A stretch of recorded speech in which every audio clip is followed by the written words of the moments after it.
Igniting Change. Thanks for joining me today.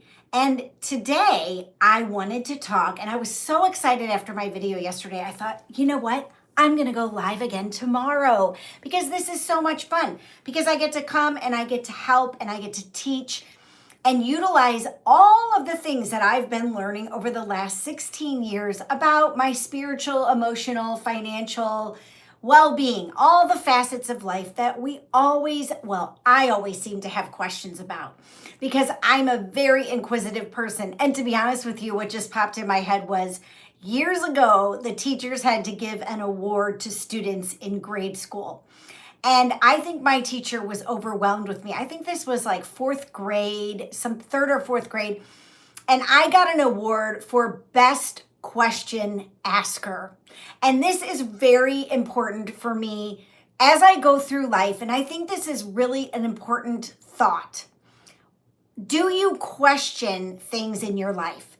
Do you question where you're at, where you want to go, what you want to have, be, do in your life? Because if you don't, you're probably blocked or stuck. And I know today we're talking about using fear as your superpower. And this is one radical shift that I have made, and I've been making since I was a young person, is I question so many things. I question. And this is the topic today about what I'm going to teach. It's what if I fail versus what if I rise?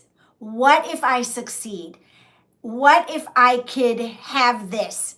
And I was thinking yesterday as I read something in one of the many meditation books that I read every day, and I've been doing this for years. This is a non-negotiable. I like to call this a non-negotiable, is that I wake up every morning, and you could start your day this way as well, because it really sets the tone for the day.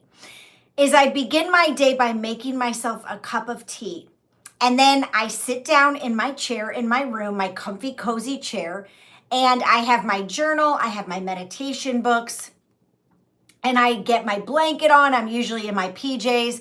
And I even started doing this many, many years ago. And this is something that I find to be critical for me, just to begin my day in this way, in this manner. It's my own little ritual, because what ends up happening is I set that tone for the day of what I want to see come about in my day. And so I say prayers, I reflect through my journal, I read meditation books, and I ask for the plan to unfold for me throughout the day. And this is how I begin my day. And I said I have a cup of tea and I reflect. So this is critically important for me, because I want to have the most positive, fulfilling day that I can have. And if I set the tone, and I do this every day, it's kind of like people who go to the gym in the morning. They go to the gym, and I like going to the gym or getting my exercise done in the morning, because then I'm finished with it for the day. And then I can take a shower, I can get ready, and then I have the rest of the day to kind of do what I want to do. And everything kind of unfolds. And sometimes I get off track, and we got to give ourselves grace, y'all. We got to give ourselves grace when we get off track, but it's okay, because we can get back on track.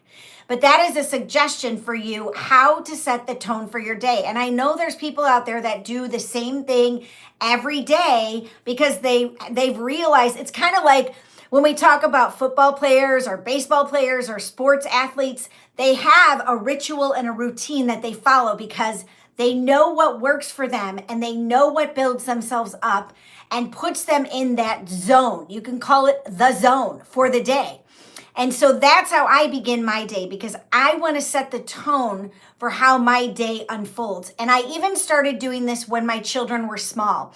So what I would do was, when they were little, was I would wake up 30 minutes before my children. And I would do everything that I needed to do before they got up. And then I would wake them up, and I'd already be in this calm, relaxed state, because I had done my routine and my ritual and filled my cup first. This is going to help you when you're in a state of fear. If you ever have something that you're really wrestling with, do the same things that keep you grounded. Do the same things that make you feel connected.